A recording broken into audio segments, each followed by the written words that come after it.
Yes, I think so.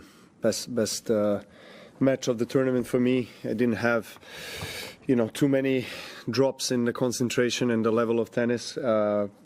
Physically struggled, I think, at the beginning of the second for those, 15, 20 minutes. But I managed to turn things around from an early break loss in the second. Rebroke his serve, and then I was break up and held the serve all the way through. So that second set was a key, obviously, to get that one under my belt, and found my serves when I needed to. Had a break. After that break, in the third, I felt fresher and just played really, really well to close out the match. I knew it was going to be a tough test. I thought I didn't expect, to be honest. I always hope, but I didn't expect myself to win in straight sets against him. Because he's in red hot form, and I'm still to find the best tennis myself. But I think I prepared myself very well and played a terrific match. Charlie, and then Novak, I think after you said you were feeling a bit hot-headed, could you just talk about some of the frustrations you felt with the crowd tonight? No, I'll just leave it. It's it's nothing that hasn't happened yet, so it's fine. It's all heat of the battle. Do you think any of it overstepped the mark? Yeah, if it's a few people here and there, I understand. You have a few drinks more, and then you get into it. But on the court, it's frustrating. So, and it comes in a bad moment, and and if it's repetitive, it happens like for an hour, and somebody tells you in the corner things that you don't want to hear, and constant provoking, then of course it's it comes to a point where you just you respond. So I tried to tolerate, but then at one point I had to respond, and that's all to say. But Ben. So I was sort of similar thing. Danielle Collins played last night, if you saw, and she got a lot of attention for her own interactions with the crowd. Which is I loved her response. Yeah, so I'm just wondering. I loved it. Everything she said on the court, off the court. Big fan of Danielle Collins after that. I was before, but now, big fan. You think that sort of thing should love it. More, I guess, appreciated, and that you can give it back. Like if you're I getting actually it, thought. yeah. I mean, I heard some comments of people that she shouldn't have said that or that. I think she handled it really well. I don't think I would be that polite, but I know exactly the feeling. So I think she was funny, smart, and just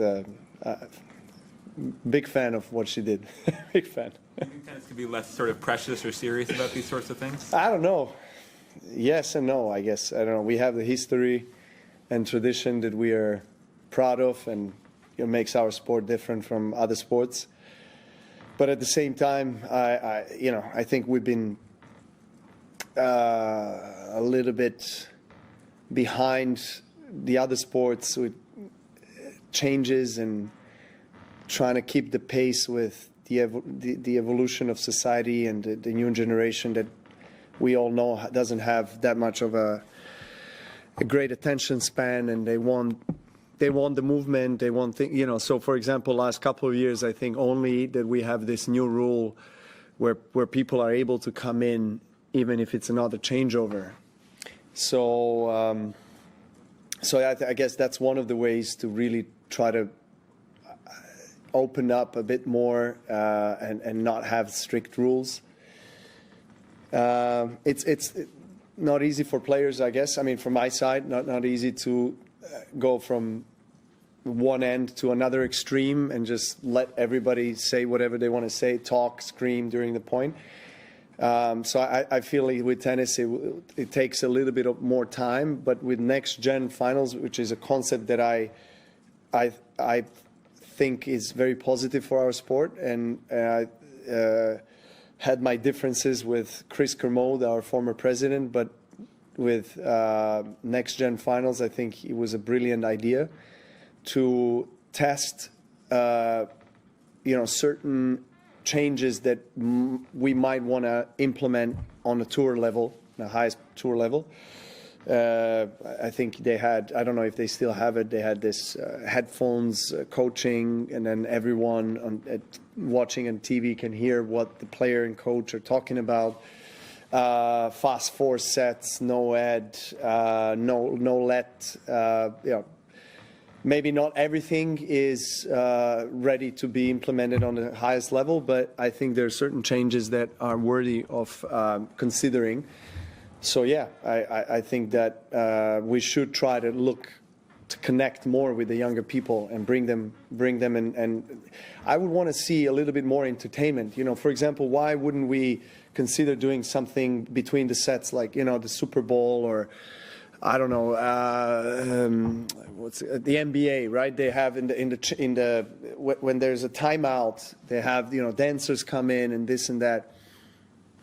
I wouldn't have problem with that.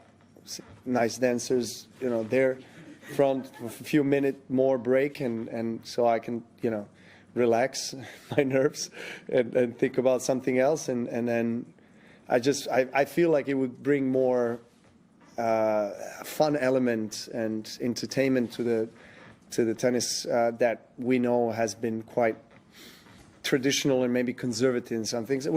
Like when we talk about conservative, we know Wimbledon is the most conservative, but I wouldn't, like, say for example with Wimbledon, I wouldn't change much. I would keep it as it is because it's just so unique. All white and strawberries and cream, and everything about it is just so elegant and classy. But all the others, U.S. Open. I mean, in USA, you guys know very well what the entertainment is about, and so I think I'm up for it. It's just like maybe gradual changes. Dancers first.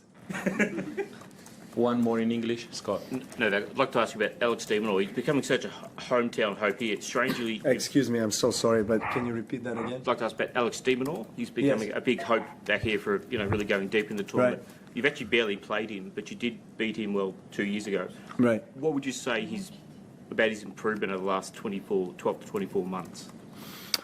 Terrific improvement. I think his serve became a big weapon. Maybe it wasn't before.